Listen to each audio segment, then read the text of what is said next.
Hello മക്കിൾസ്.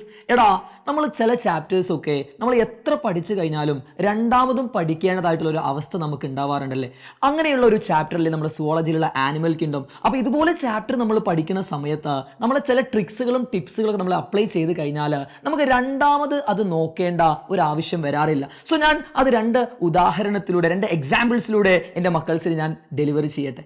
Animal kingdom chapter നമ്മൾ എപ്പോഴും ബുദ്ധിമുട്ടിക്കുന്നതാണ് fertilisation. ഓരോ നമ്മൾ ഫൈലം എടുത്താലും അതിലുള്ള ഫെർട്ടിലൈസേഷൻ എക്സ്റ്റേണൽ ആണോ ഇന്റേണൽ ആണോ, അല്ലെങ്കിൽ ബോത്ത് എക്സ്റ്റേണൽ ഇന്റേണൽ ആണോ, എപ്പോഴും കുട്ടികൾക്ക് കൺഫ്യൂഷൻ വരുന്നതാണ്. അപ്പോൾ നമ്മൾ മനസ്സിലാക്കേണ്ടത് ഒരുമിച്ച് പഠിക്കുക എന്നുള്ളതാണ്. അതെങ്ങനെയാണ്? അതിന് ഞാൻ നിങ്ങൾക്കൊരു കോഡ് ഞാൻ പ്രൊവൈഡ് ചെയ്യാണ്. പപ്പ ബാൻമൈ ടെക്നോളജി എന്നാണ് പറയുന്നത്. നിങ്ങൾക്ക് സ്ക്രീനിൽ അവിടെ കാണുന്നുണ്ട്.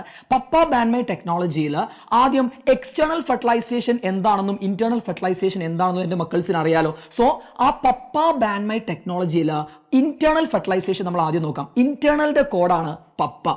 ബാൻ മൈ എന്നുള്ളത് ബാൻഡ് ബി, ബോത്ത് എന്നുള്ള അർത്ഥമാണ്. Both internal and external. പിന്നെ അതുപോലെ ടെക്നോളജി, TECH നിങ്ങൾക്ക് അവിടെ കാണുന്നുണ്ട്. That is technology. അത് എക്സ്റ്റേണൽ ഫെർട്ടിലൈസേഷൻ ആണ്. ഇനി ഇന്റേണൽ ഫെർട്ടിലൈസേഷനിൽ പപ്പ വരുന്ന സമയത്ത് എന്താണ് പപ്പ? പി പോരിഫെറയാണ്. എ നമ്മുടെ ഏതാണ്? ആസ്കൽ മിന്തസ് ആണ്. അതുപോലെ നമ്മുടെ അടുത്ത പി ഏതാണ്? പാറ്റി ഹെൽമിന്തസ് ആണ്. അടുത്ത എ ഏതാണ്? അടുത്ത എ നമ്മുടെ ആർത്രോപോഡ്സ് ആണ്. ഇതേപോലെ ബാൻ മൈ നിങ്ങൾക്ക് അവിടെ കാണുന്നില്ലേ? ബി ബോത്ത് ആണല്ലോ.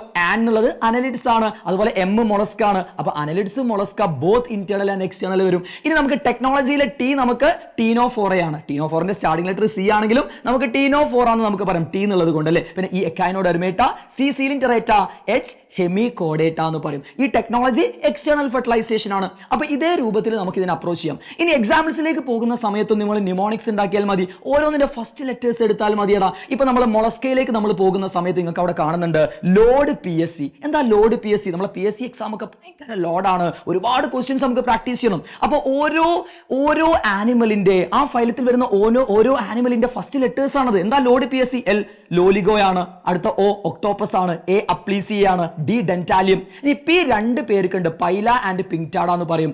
S for Sepia and C for chiton, Chaetopleura എന്നൊക്കെ പറയാറുണ്ട്. അപ്പൊ ഇതുപോലുള്ള ന്യൂമോണിക്സിൽ നിങ്ങൾ പഠിച്ചാൽ മതി. ഇനിയിപ്പം ചിലത് നമ്മൾ പഠിക്കാറ്, ഇപ്പം പ്ലാറ്റി ഹെൽമിന്തസ് എടുത്ത് നോക്ക്, ഫ്ലാറ്റ് വേംസ് അല്ലേ. അപ്പം ഫ്ലാറ്റ് തന്നെയാ അതിന്റെ കോഡ്. എന്താണ് ഫ്ലാറ്റ്? എഫും എല്ലും സെയിം ആണ്. ഫാസിയോള ലിവർ ഫ്ലൂക്ക് എന്നാണ് പറയാ. T ഫോർ ടീനിയ ടേപ്പ് വേം എന്നാണ് പറയാ. അപ്പൊ ഇതുപോലെ ന്യൂമോണിക്സിലൂടെ നിങ്ങൾ പഠിച്ചു കഴിഞ്ഞാൽ പിന്നീട് ഒരു റിവിഷന്റെ ആവശ്യം നമുക്ക് വരില്ല എന്നുള്ളതാണ്. സോ നിങ്ങൾക്കും ഇതുപോലെ നിങ്ങൾ ഈ ന്യൂമോണിക്സിലൊക്കെ പഠിക്കുന്നുണ്ടാവാം. സോ നിങ്ങൾ ഈ ചാപ്റ്ററിൽ നിങ്ങൾ എന്തൊക്കെ ന്യൂമോണിക്സ് ആണ് നിങ്ങൾ കൊടുത്തിട്ടുള്ളത് നിങ്ങൾ കമന്റിലൂടെ അറിയിക്കും കേട്ടോ. സോ മറ്റൊരു വീഡിയോയുമായിട്ട് നമുക്ക് കാണാം മക്കൾസ്. Okay, by.